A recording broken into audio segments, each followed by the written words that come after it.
What's up guys, EvilHammer6 here, and today I got the second installment of my real life video series. I'm going to first start off by saying that I will not have one posted next week due to the fact that I will be on vacation. I'm going down to North Carolina. We're going to the Outer Banks. It's a bunch of barrier islands on the coast of North Carolina. It's one of my favorite places to go, and that's what this video is going to be about also. Once in a while everyone needs a vacation. Not just from life, but work and everything else. Even if it's just a couple days to get away, clear your mind, get away from video games and other real life issues, you have to put down everything and clear your mind for a little bit. And that's how I've been raised and brought up. My family always went on vacation every summer, even if it was just for, we always went on a decent vacation because my mom and dad had a decent amount of money. They had good jobs, so I was privileged enough to visit a lot of places in the world, and we always went to North Carolina and the Outer Banks because it's a beach, and all you do is you sit there and you relax and you can do whatever you want. We'd always build sandcastles. Growing up, one of my favorite things was we would go with my aunt, uncle, and my cousin, which is about 2 years younger than me. He's my brother's age, and we'd always dig a giant pit in the sand. Now don't ask me why. It started when we were really young. We started going when I was probably about 9-10 years old. So we dig a pit every year, and this pit got progressively bigger, and we started bringing bigger shovels and stuff, and I think it's just expanded to the point now where we actually take the almost full-size shovels down there to dig a giant pit in the sand. We try to hit the water. Basically, when you're on so close to sea level, if you dig down far enough, you can hit the water, and the pit will start filling up with basically the ocean water. We never have got that deep because we build back so far off the ocean, that way the waves don't come and wash away. And it's something to completely zone yourself out doing. And all the sand that we throw out into a giant pile. My dad is a artist. Well, he's not really an artist. He's not an artist at all. He has a lot of artistic talent, and he used to be really good and do a lot of art in school, and he still has a lot of it that he used to show us. And what he does with all that sand is he'll make silly little sculptures in the sand that we do. And he spends all day doing that, and that's his way to zone from work, is to do that. So that's what I really enjoy. This year, what we're doing is my whole family's going, and when I mean that, we're renting out a house, a giant house. Me, my girlfriend, and my immediate family, so my brother, my mom and dad, and then my aunt and uncle are going, and we also got my grandmother and my other uncle to go. So it's going to be really interesting this year. We go down there for a whole week, and having everyone in one house for a whole week is going to be really nice. It's going to be a nice getaway, so I'm really excited about that, guys. I leave on Thursday.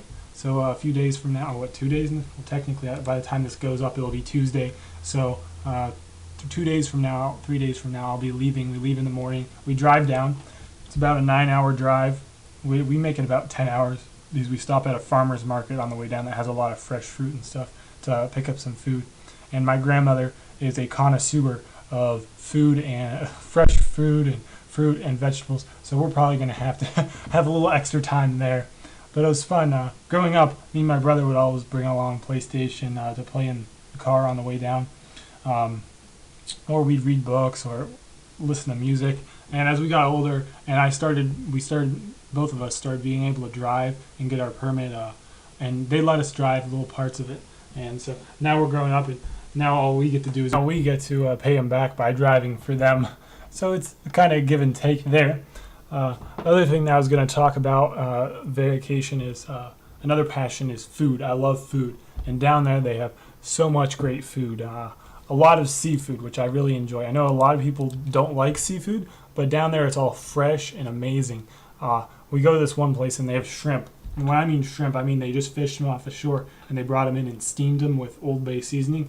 So they don't have, like up north here, I live in Ohio, and unless you go to you buy them like at a store or you go to Red Lobster, the shrimp you get just have those small little tails on the end. That's the only shell they have. When you go here and get it, they have the whole shell around all of them. They have the little legs still on them. That might gross out some people, but oh, and they're delicious. Another thing that I enjoy down there is all the landmarks and history they have. Down there where we go, it's called Kill Devil Hills, and they actually have the place where the first flight was taken with the Wright brothers. They had their first flight there. It's a big hill, a sand dune actually, and it has a memorial on the top now, and you can ride your bikes all around it. We rent bikes and ride around it instead of taking our car there, because it's just amazing. The other landmarks that are down there are a bunch of lighthouses. There's about 5 to 10 lighthouses that are down there. And I've probably seen every single one of them, I believe, except for one that is in another island that's really far away. The one, it's called Ocracoke. You actually have to take your car and drive to a dock area, and you pull onto this giant ferry with your car. So there's about, I don't know, 50 to 100 other cars on this ferry. And you actually ferry all the way over to the other island. And it's just a small little island that you can see. Basically, there's a lighthouse and a few other a nice beach. And that's about it. And you can climb up the lighthouse, and that's what's really fun, is climbing up the lighthouses too. You get to climb up, and when you're at the top, the view you can see down the whole shoreline. Sometimes if it's not foggy, it's really amazing. When we take my grandmother, that'll be interesting having her walk up all them. She's in good health nonetheless, but it'll be fun. She'll be giving us a hard time, I'm sure, if we do that. What's great down there is you don't really have a set time schedule. I've been on cruises before, and maybe not a lot of people have been able to experience that, but on cruises they have set times for certain things, activities that they will do, and you can go to any one of them, and they have a set time for dinner.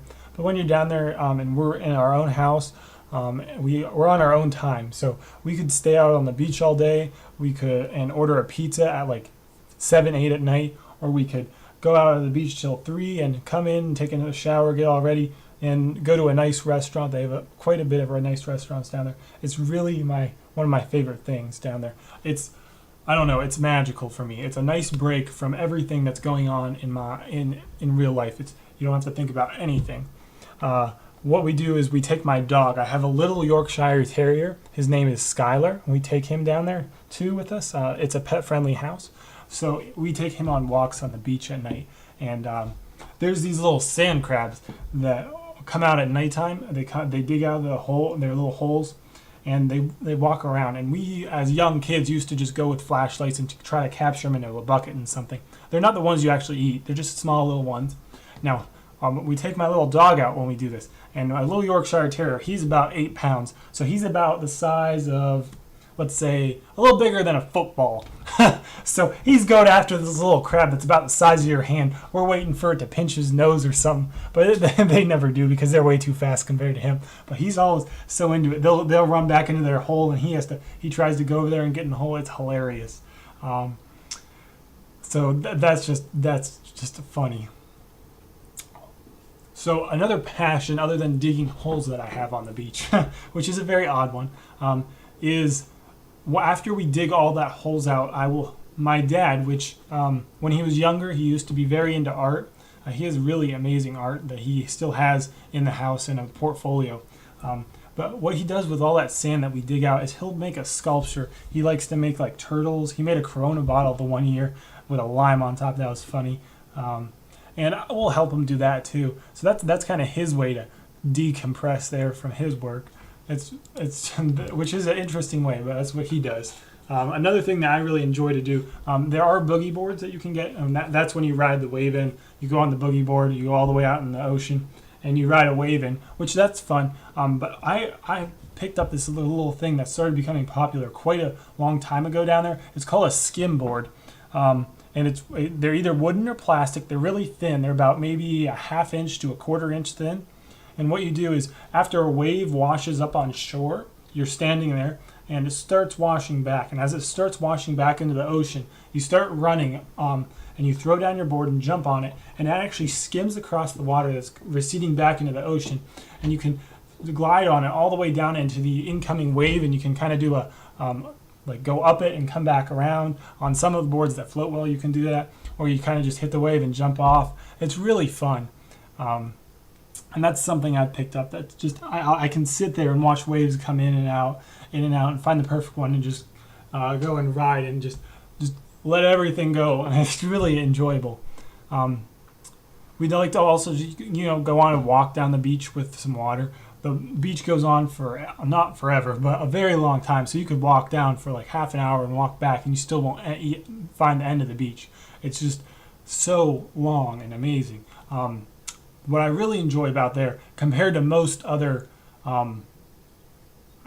beaches or areas that are popular for tourists, is it's not as crowded. The beach there, you can go down to the beach and you could probably see in both directions for about, 10, 20 feet. There won't be anyone around you. You have this giant area to yourself, and that's due to the fact that there's not a lot of big commercial hotels that have moved in. There's a few hotels that are sitting on the shoreline or back off the shoreline, but they're not huge. The most they are like 5, 10 stories, and that's because the ground there, it cannot support that big of a building because it's just sand there. So they have giant piles going into the ground just to support that building. So they have a lot of little beach houses that are rented out, and they just have people come in every week. They rent them out. So different people come in every week for those. And that's really the only thing down this long stretch of beaches, other than the locals that are there, which isn't that many, and they don't obviously go to the beach every day like us people that go down there for vacation. So it's really nice not being in a giant crowded area that a lot of places are. So to sum it up, guys, that's about all I'm going to have time for today. I'll post probably one more video before I leave, but I'll be gone for a whole week next week. I won't be posting any videos. I go away from everything. I'll probably just get on to do some spins, but that's about it. So I'll see you guys then after that. Enjoy whatever you guys are up to in real life. This is what I'm doing. Bye.